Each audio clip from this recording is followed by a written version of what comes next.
那播走这个就要请县府尽量争取了。我想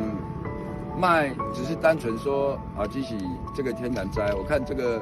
可能跟天然灾只有部分的关系了，因为刚才还有牵涉到这个出来靠淤积，然后农民已经提早反应，也无去个清前后迄个出水口无个泡通哦，所以这水倒灌了，所以我们在找